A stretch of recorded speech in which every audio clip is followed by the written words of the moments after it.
Hello, I'm Willie Gilder. Join me on this trail through Towcester's history.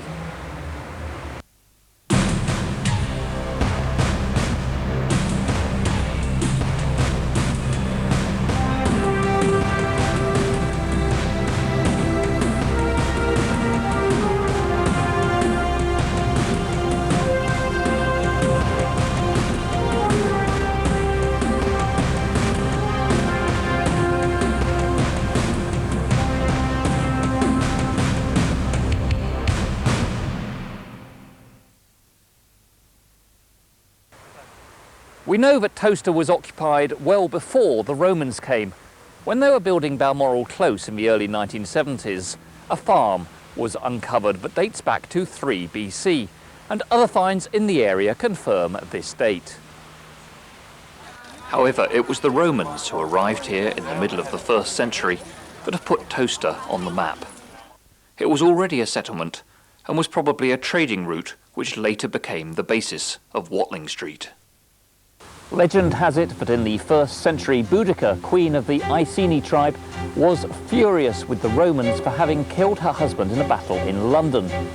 So she got together an army of locals who attacked the Roman army as the Romans marched north up Watling Street.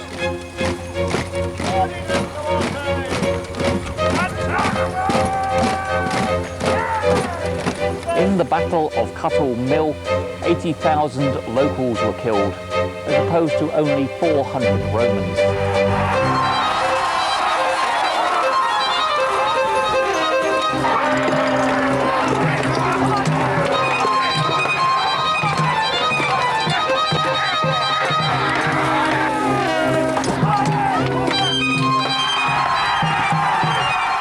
Boudica, a bit upset as you can understand, committed suicide in Whittlewood Forest. Situated midway between St Albans and Leicester, Towcester became a moderately large and prosperous town, with many important buildings, including public baths underneath St Lawrence Church.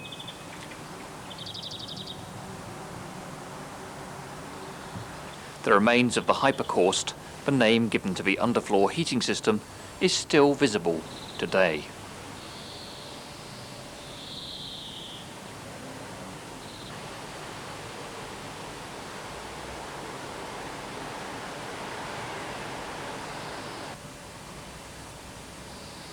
Over the past 100 years, archaeology has played an increasingly important role for us.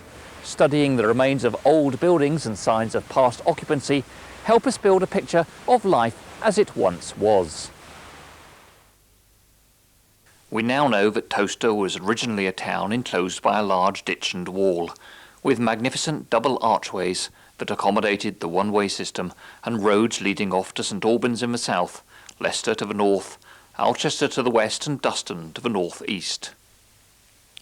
We have signs of many crafts having been worked here, such as iron, silver, wood and leather.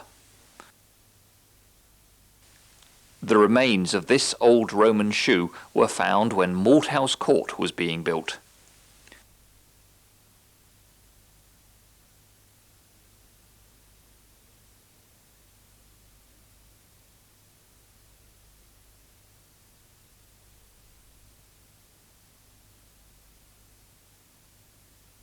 And this head from a statue was uncovered and can now be found in the British Museum.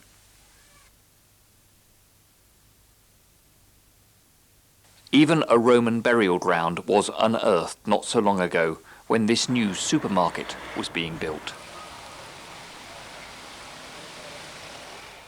Behind these houses along Watling Street, we find the remains of what were huge town defences that were originally made by the Romans and later redug to keep out invaders spanning the centuries. It's thought that the fortress itself might be somewhere under the Spon School grounds. The Watling Street started near Dover, where the Romans first landed, and passes through London before heading up towards Chester, cutting a straight passage through the countryside. It was used by the Romans to conquer Britain. It was a major trading route, of course. Goods from all over Britain, but all over Europe, parts of the Roman Empire as well: France, Germany, Spain, even North Africa. After the Romans left Britain to return to defend their empire from other invaders, it seems they took their knowledge and skills with them. There is very little evidence of occupation for hundreds of years. We do know that the Saxons were in Towcester because they left datable evidence behind them, but it seems their houses must have been built on stone. They haven't left any of the wooden remains that we see from Roman occupation, or they were built in an area that hasn't yet been searched. These were the Dark Ages, terrible times of tribal wars and plagues. We know that Vikings reached Northampton and Milton Keynes, but not apparently Towcester. Perhaps these redug Roman fortifications were enough to keep the Vikings at bay.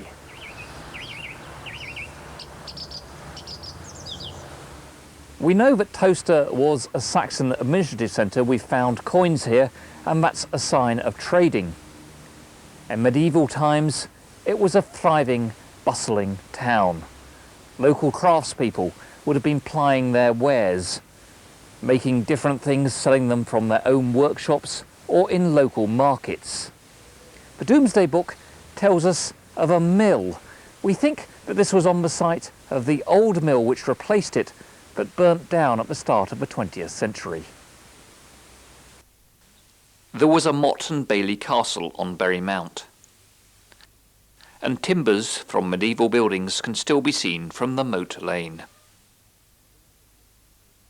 In 1422, Archdeacon Spon came to Towcester to look after the souls of the people, and obviously took them to his heart as he became a major benefactor and still has some influence in the town today.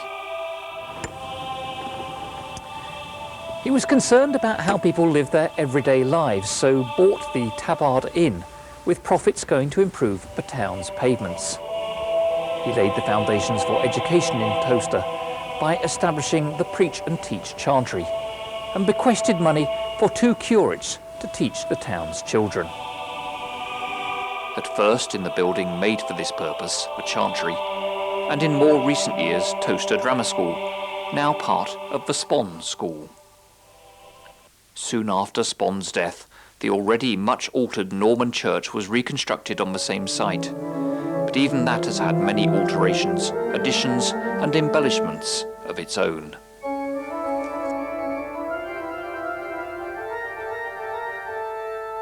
Inside the church can be found a very unusual tomb dedicated to Archdeacon Spon. This ancient Bible, dated 1568, is very rare due to the translation of the words "the balms of Gilead" to "the treacle of Gilead." This has led to the few Bibles with this particular translation being known as treacle Bibles. Also found near the altar is Dean Jonathan Swift's chair, on which he is said to have rested while staying at the Talbot Inn, previously the Tabard, on his many journeys between London and his native island via Holyhead. This ancient parish chest, dating back to 1705, also resides in the church. This was used to store parish documents as well as money that was handed out to the poor. The chest has 3 locks, and the separate key holders all had to be present in order to make it possible for it to be opened. Many buildings from the Tudor era still grace our town today. One is an optician's along the Watling Street and retains all the lovely wooden timbers. As a point of interest, it also has some carved wooden figures mounted on the front. These are a relic from the days when the shop used to sell antiques at the end of the 19th century. The brave old oak, although its frontage looks original, has been built to reflect its earlier features. But once inside, the rooms reveal their hidden charms.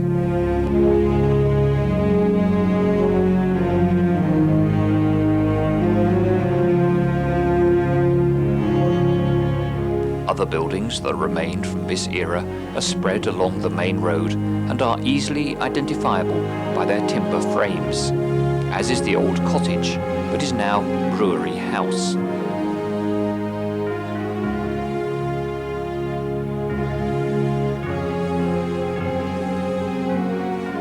At the end of the Tudor times, we find the Chantry House back in the hands of the church, having been sold during the Reformation. It had remained as a school during all this time, as Spon had requested. A beautifully restored building, it's now been bequeathed to St Lawrence Church, and although now not a school, it still assists in the everyday life of the church and community.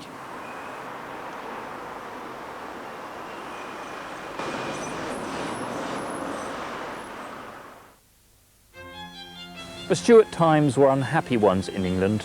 King Charles I and Parliament couldn't see eye to eye. Charles dissolved Parliament, only to have to recall it again shortly afterwards in 1640.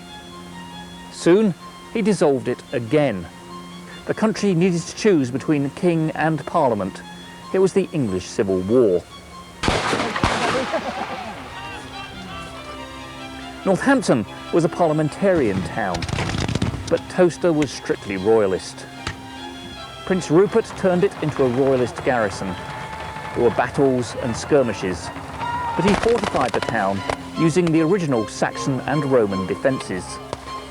He rounded up local cattle, gathered in local corn, destroyed anything of possible use to the parliamentarian enemy. Once again, Bury Mound was fortified. It overlooked the old Northampton road running between the church and the mound.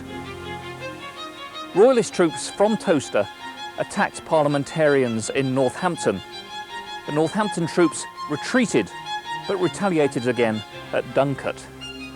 They were never able to attack Towcester, seemingly it was too well defended. In 1644, the Royalists based in Towcester decided to join the King's Army based in Oxford. They destroyed their own defences of Towcester and took with them as much as they possibly could. Too late, the parliamentarians arrived just in time to round up a few stragglers. The town became a parliamentarian garrison, although there were still a few skirmishes before the decisive Battle of Naseby. Eventually, the town returned to its peaceful ways. In 1660, the monarchy was restored to England, with Charles II taking the throne. Cottage industries developed, such as lace making, proving so popular that over 500 lace makers were registered at one time, although it's now thought that many of these might have been children. Many inns were also establishing themselves along the Watling Street.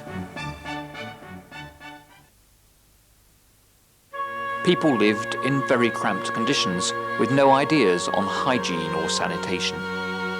All manner of rubbish and waste was thrown into the street, resulting in plagues and many deaths. In 1676, only a year after a fire destroyed much of Northampton, Towcester itself had one of several big fires, destroying some 80 premises, a large part of the town. It was around this time that fire plaques began to appear on the upper stories of buildings, to show that the occupiers had taken out fire insurance with a particular firm, therefore identifying the company who should be called out to extinguish a fire. The Mint House in Park Street was reputedly built at this time, and is thought to have minted some of the many trade tokens used in the town. It has a massive chimney,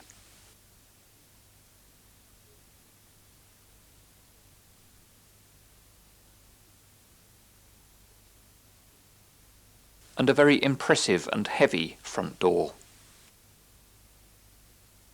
At the end of the 17th century, Thomas Bickerstaffe built 3 almshouses on part of what is now Richmond Court. These stood until the 1960s, when they needed too many repairs, and so were replaced by the new almshouses at Moorfields, still administered by the now joint Spon and Bickerstaffe charities.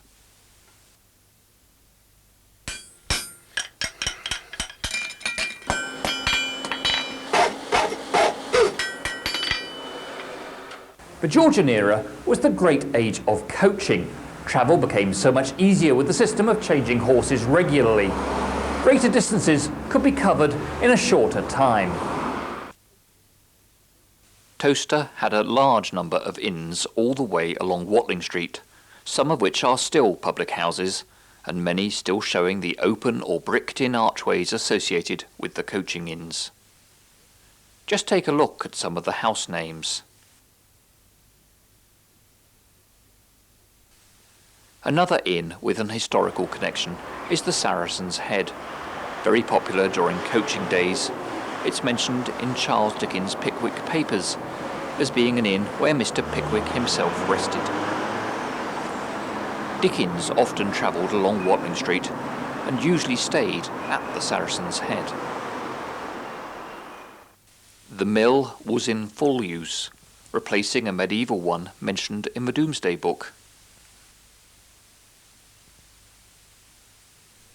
The building that's now the post office was built as a fine Georgian home in 1799.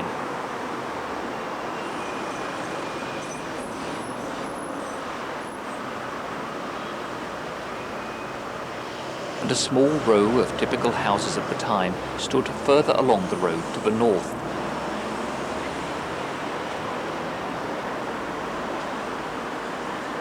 Phipps's brewery developed a site in the town before eventually moving after a big fire in 1901.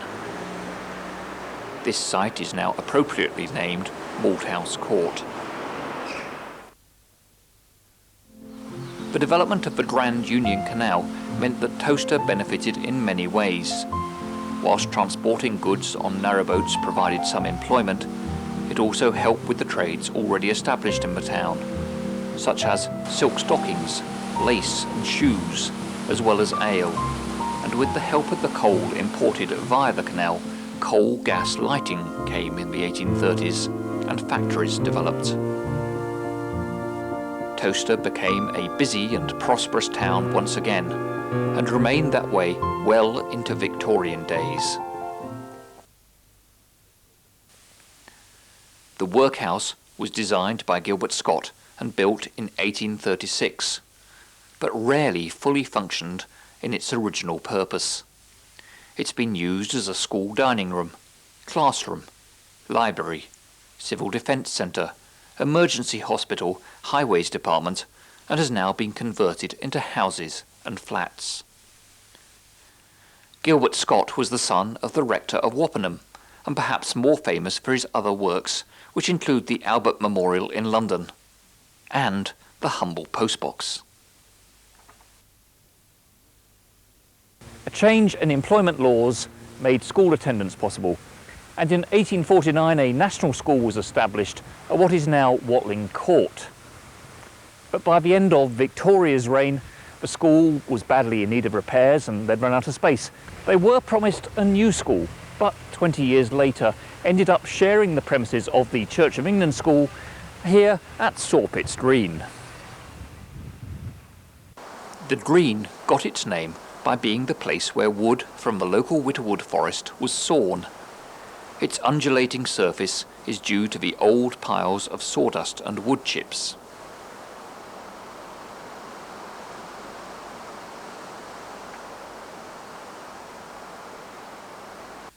The old school became a house and later a business premises.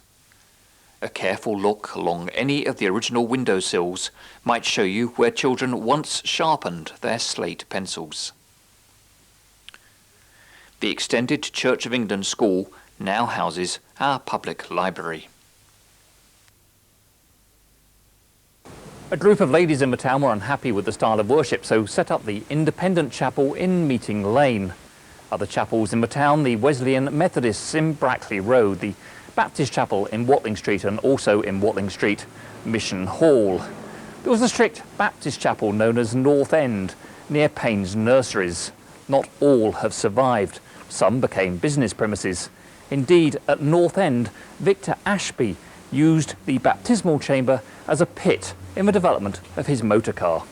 We now know the Independent Chapel as the St Thomas More Roman Catholic Church.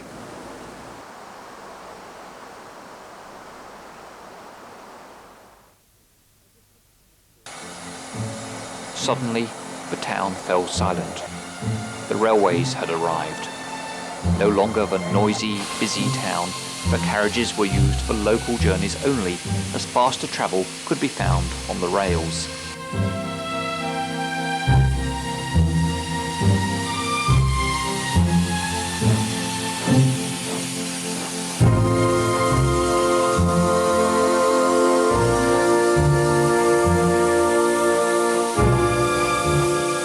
The inns began to close for lack of trade. The canals declined as the trains took the goods to their destination in a fraction of the time. The land at the back of the inns was sold off, as this, plus the stabling blocks, were no longer needed. Houses were built on these pockets of land, which is why we find Nelson's Yard, amongst others, tucked up behind the main road. There was a little relief though. The only days when the town was lively now were race days, when crowds of up to 8,000 people would leave the trains at Towcester station and walk up to the racecourse, taking refreshment along the way. One such stop was at Mr. Ward's bakery, where the window would be opened to make easier the sale of Towcester cheesecakes without the need to enter the premises. These local delicacies are still on sale in the town today. Very nice they are as well. And the racecourse is still a popular attraction today.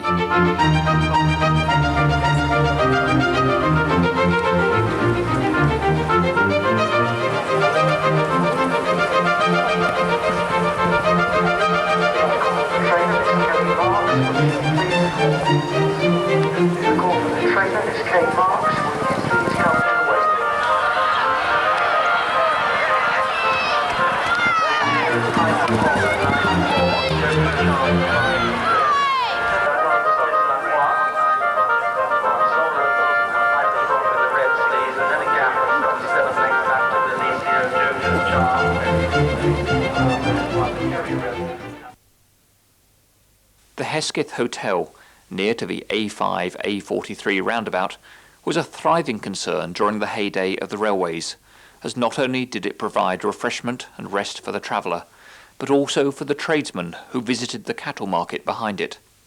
It's now a residential establishment. The lines that carried goods and people remained popular for years. At first, the coming of the motor car had little effect, but after the Second World War, families realised increasingly that the car meant they could enjoy outings independently. This old picture reveals the attention that a road accident received in the early 1900s. That, of course, meant the railways were used less, and in the 1950s, the beaching axe fell on many branch lines. So this now is all that's left of the Towcester Railway.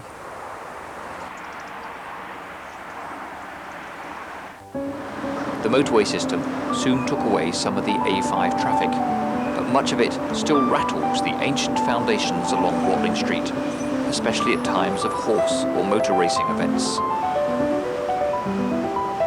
The incredible link that modern-day Towcester has with its past is the Watling Street, which throughout the town's history has been a trading route and travellers' highway.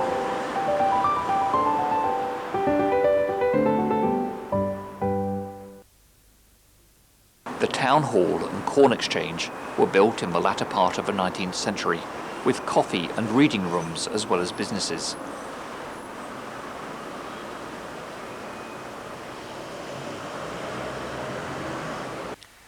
The main hall was used for a variety of functions, including a cinema on Tuesdays,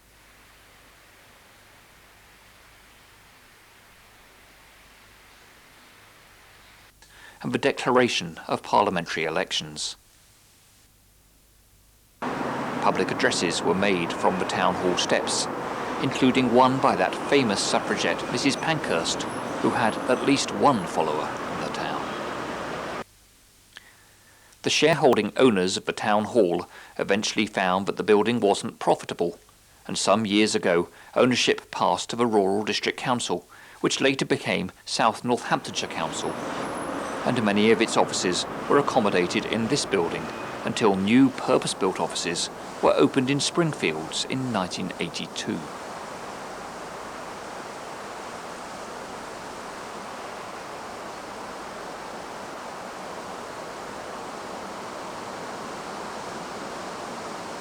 The then parish council, now the town council, took over responsibility and with the aid of grants was able to restore the building to some of its former glory, so enabling public functions to be held here once again, as they still are.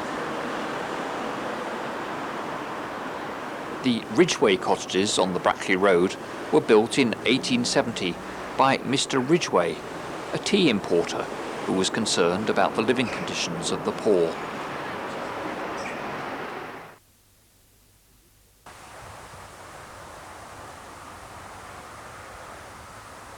We've already brought you up to date with some of the present day uses of our historic buildings, but there are plenty more stories to tell. For example, Mr. John Jenkinson, who died in 1957, ran a bank in the town as well as a drapery, and became a great benefactor to Towcester by bequeathing the Chantry House to the church. The two Miss Phipps from the Brewers family, who paid for the building of a studio at the end of Park Street and equipped it for young men from the town to use as a centre for learning new skills, sports and other activities, and later provided all the instruments for the founding of the studio band. After the Great War, the building closed down and was sold to the Oddfellows Friendly Society. But the band kept playing, and apart from a short break during the Second World War, plays on today. The band has provided the music for many functions in the town, including the Christmas Carol service in the town square and on Remembrance Day. They also enrich our environment with their annual Christmas renditions around the streets for charity, as well as giving concerts and entering competitions, at which they've become extremely successful over the years.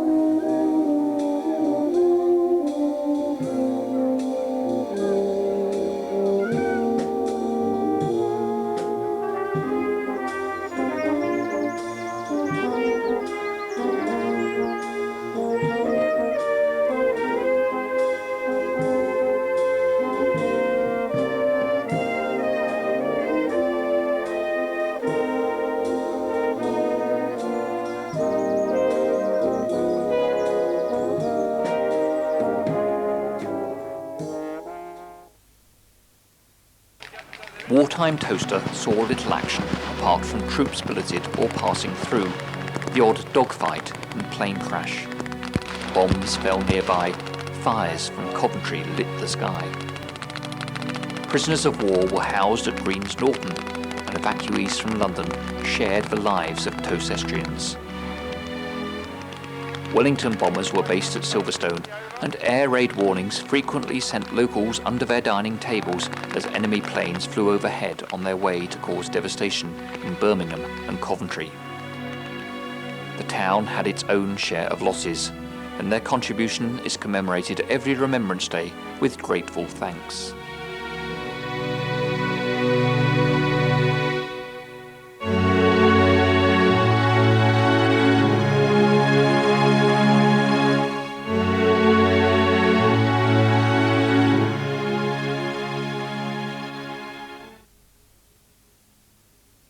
In May 1954, Roger Bannister ran the first 4-minute mile, wearing shoes that had been handmade by Mr. George Thomas Law, a shoemaker who'd come to Towcester from London during the war and set up his workshop at 174 Watling Street.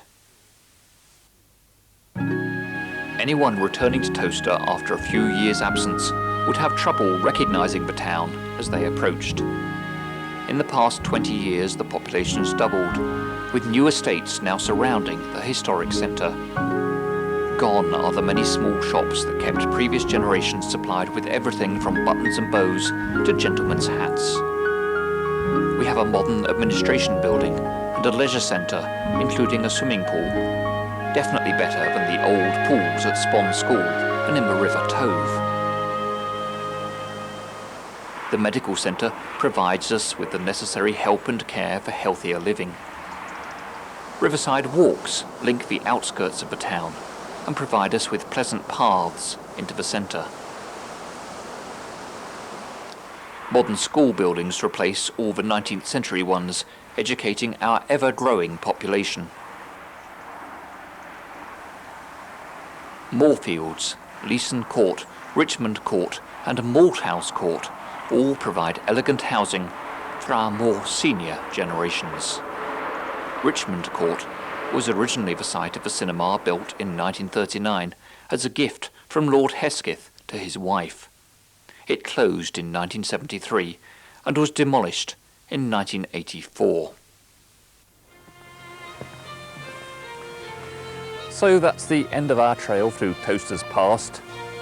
From the Romans to the Roundheads and the railways, it's a rich history for a small town. I wonder what the future holds.